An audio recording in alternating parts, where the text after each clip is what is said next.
Israel और Hamas के बीच जारी जंग आए दिन और भयंकर रूप ले रही है। 7 अक्टूबर को शुरू हुई लड़ाई के बाद से अब तक कुल 4500 लोग अपनी जान गंवा चुके हैं। इसी बीच फिलिस्तीनी स्वास्थ्य मंत्रालय ने कहा कि 17 अक्टूबर को गाजा स्थित अल अहली अस्पताल पर इजरायली सेना ने रॉकेट से हमला किया, जिसमें कम से कम 500 लोगों की मौत हो गई। इस पूरी घटना के लिए इजराइल और फिलिस्तीनी चरमपंथी संगठन इस्लामिक जिहाद ने एक दूसरे को जिम्मेदार ठहराया है। मीडिया रिपोर्ट्स में बताया गया है कि इस अस्पताल में बड़ी संख्या में घायल और अन्य फिलिस्तीनी शरण लिए हुए थे। गाजा के हॉस्पिटल पर हुए हमले की दुनिया भर में निंदा की जा रही है। अमेरिका के राष्ट्रपति जो बाइडेन, ईरान के राष्ट्रपति इब्राहिम रईसी, तुर्की के राष्ट्रपति रेसेप तैयब अर्दोआन और फ्रांस के राष्ट्रपति इमैनुअल मैक्रोन समेत दुनिया भर के कई बड़े नेताओं ने हॉस्पिटल पर हुए हमले की निंदा की है। जो बाइडेन ने कहा, मैं गाजा में अल अहली अरब अस्पताल में विस्फोट और मौतों की खबर सुनने के बाद बहुत गुस्से और दुख में हूं। ये खबर सुनने के तुरंत बाद मैंने जॉर्डन के राजा अब्दुल्ला द्वितीय और इजराइल के प्रधानमंत्री नेतन्याहू से बात की। साथ ही राष्ट्रीय सुरक्षा टीम को निर्देश दिया है कि वास्तव में क्या हुआ इसके बारे में जानकारी इकट्ठा की जाए। अमेरिका संघर्ष के दौरान नागरिक जीवन की सुरक्षा के लिए स्पष्ट रूप से खड़ा है और हम मरीजों, चिकित्सा कर्मचारियों और इसमें मारे गए लोगों और घायलों के प्रति शोक व्यक्त करते हैं।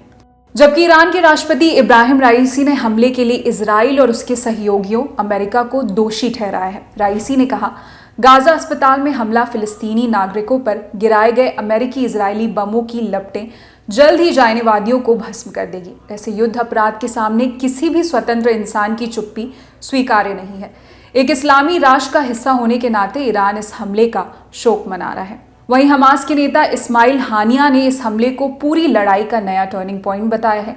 हानिया ने कहा कि अस्पताल में हुआ नरसंहार दुश्मन की क्रूरता को दिखाता है और बताता है कि दुश्मन ने हार मान ली है।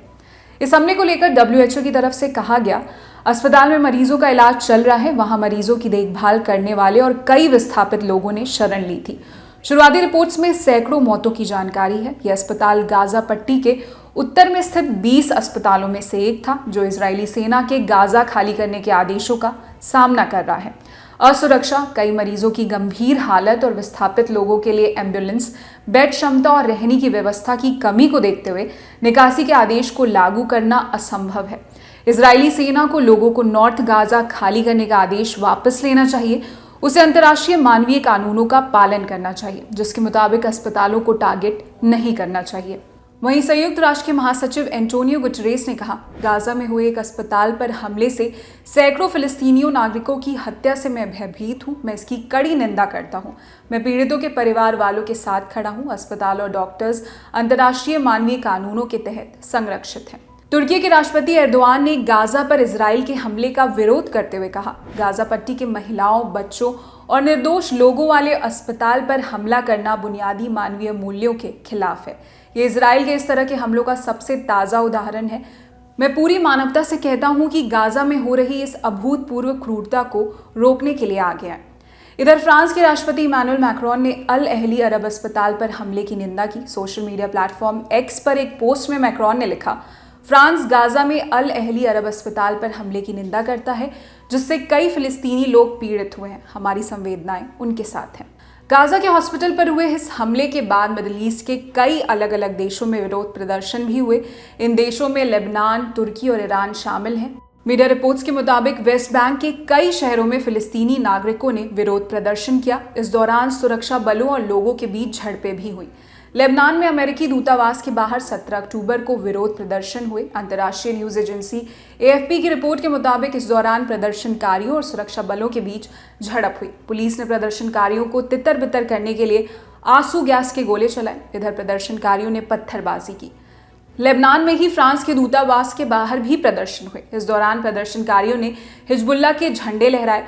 प्रदर्शनकारियों ने इस दौरान पत्थरबाजी की। पत्थर दूतावास के मुख्य प्रवेश द्वार के पास इकट्ठे हो गए।